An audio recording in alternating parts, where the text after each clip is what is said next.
What is up, YouTube? My name is Sebastian, aka Cbest1313, and I've got one of my games for you today. It's been a while since I commentated one of these, especially for Modern Warfare 2, but I started playing a little bit of Modern Warfare 2 on Xbox again, and this is one of those games from last night. I haven't been playing much of it. I mean, only 2 nights now, so I'm still pretty low level, and this is actually, spoiler alert, the first game where I get a nuke on the Xbox. I tried for one game before this, and it just didn't happen. In this game, I actually really aimed to get one that was... I knew we were sweeping dominations pretty easily. I mean, we were only running a party of 4, but it wasn't difficult at all. And so my goal coming into this game was to get a nuke, and so I sort of played it that way. And one thing you'll see me doing a lot, which I think is really important, is every time I get a kill, I move to a different spot. With the amount of noob tubes and snipers and stuff like that you find in Modern Warfare 2, staying in one spot is just a really bad idea. Here I get pretty lucky. Get that guy there, get a second hit marker, and this guy's just looking up onto the top of ridge, and I managed to take him out. At this point, I think I had 4. I mean, I'm about to check the scoreboard. I have 4 kills, I think. And that's when I realized I'm pretty close to actually getting my Harrier, so I decided to fall back and play it carefully. Usually my strategy for going for a nuke is I just throw on the 7-11-25 or even 9-11-25, depending on how I'm feeling, and just play. And when I get up towards that number, I fall back and try to actually get it carefully.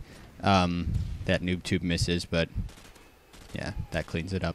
As I was saying, usually I just try to get up there and then eventually fall back once there's only a kill or 2 I still need.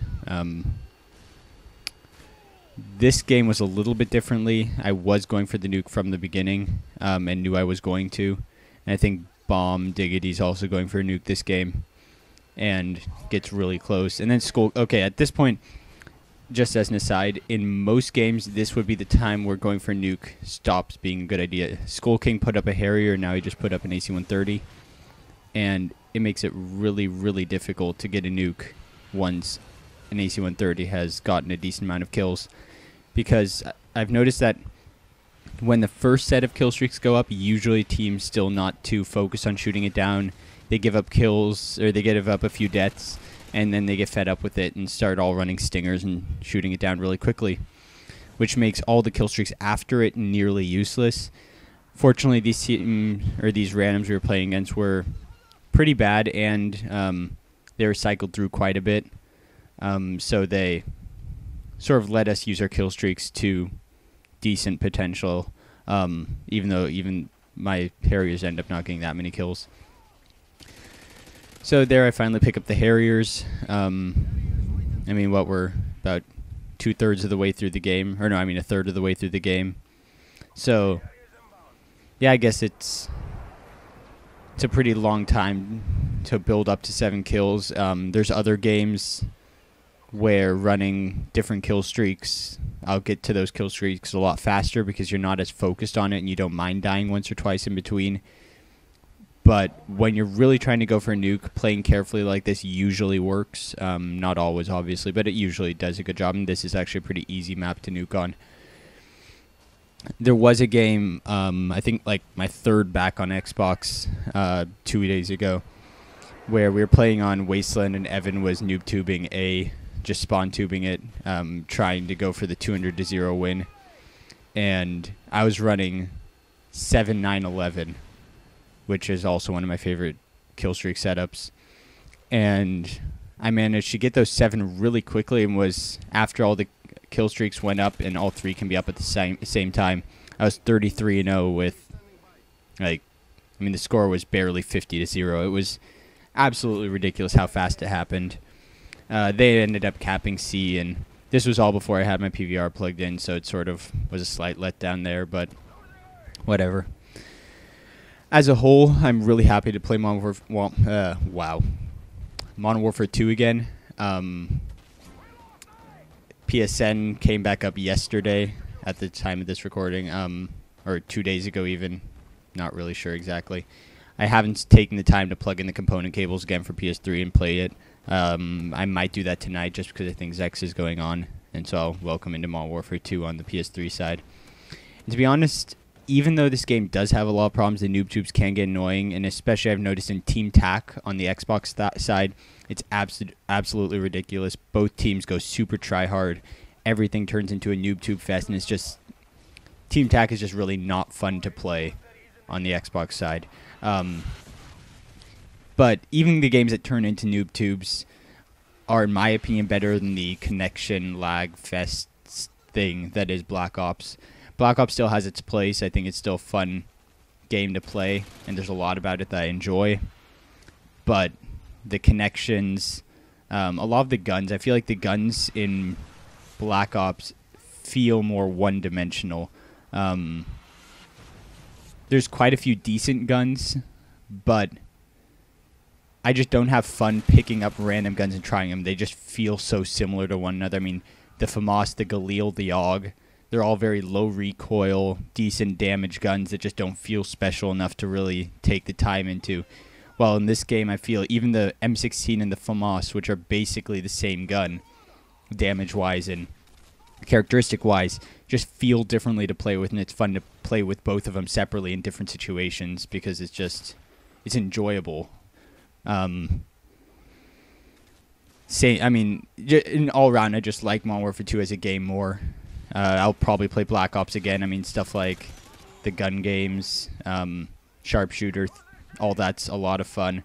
I also like trying random setups on Black Ops sometimes just because, like, infrared, I don't know how many of you guys used it. I know it played a decent role in my Sharpshooter montage. I just love infrared. It's the greatest thing on earth. And even though a lot of people on Xbox side run Ghost, Ghosts are a lot less common on the PS3 side, at least from what I've seen. And even if they are, infrared still works pretty well. Basically, it just becomes an ACOG sight. And I mean, just on the subject of infrared, the trick to getting kills with infrared is to steady it immediately. You aim down sight, and at the same time, you hit your L3, and it steadies the scope and turns the FAMAS into an ACR, basically, which is just incredible with a scope on it. Anyway, I just ranted about a lot of stuff that I didn't plan to. I honestly don't care that much. This gameplay really isn't that exciting, but it's some of the only gameplay I had. I mean, most games, while I do okay in them, just turn into relatively high death, high kill games. And I might throw up one game. I think I had a good game on Scrapyard. Is that what it's called? I don't know. Here I take the ammo crate because I actually wanted the ammo. I know that's relatively rare, but ammo is actually pretty useful in this game, at least when you're going for really, really high amounts of kills. At this point, I was still considering going flawless, or trying to at least, with the one death, of course, to the nuke. But I think I ended up dying like 3 or 4 times here in a row soon. Just some snipe deaths and some sort of... just some bad deaths in general. It doesn't really matter too much, though. I think bomb was at 22 or 23 or so right when I got my nuke, and then ended up dying to some sniper somewhere. And here I think I get my first death because there's a guy camping in the cave. Obviously, why not? So anyway, let's see, what else is there to mention? Well, I guess I could talk about the class I'm using. I'm using the Tar Silenced, one of the better guns in the game, with sleight of hand stopping power ninja, about the most cliched setup that you'll ever find. And I don't know, I think it's a really good nuking setup. Sleight of hand is useful. If you're playing super defensively, scavenger also works. But I guess I touched on it earlier. I like using all the different guns in Black Ops, or in Modern Warfare 2, so I really don't mind picking up random guns and using them. Just as sort of like a comparison to that, one of so I don't really like many of the submachine guns in Black Ops. They're just not that good, and they're outclassed by miles by the MP5K, the MPL, and the AK-74U. But in Modern Warfare 2, even like the quote-unquote bad submachine guns like the Vector are really, really fun to use, to the point where I'll use them and do well with them because the guns just have some of that individuality that makes them fun to use while still having a chance to actually get kills. The P90 is actually a really, really solid gun. And yeah, it's like, okay, obviously the UMP is much better, But the P90 is still very fun to use, and there's certain situations, especially with the red dot, that it just becomes an extremely powerful gun.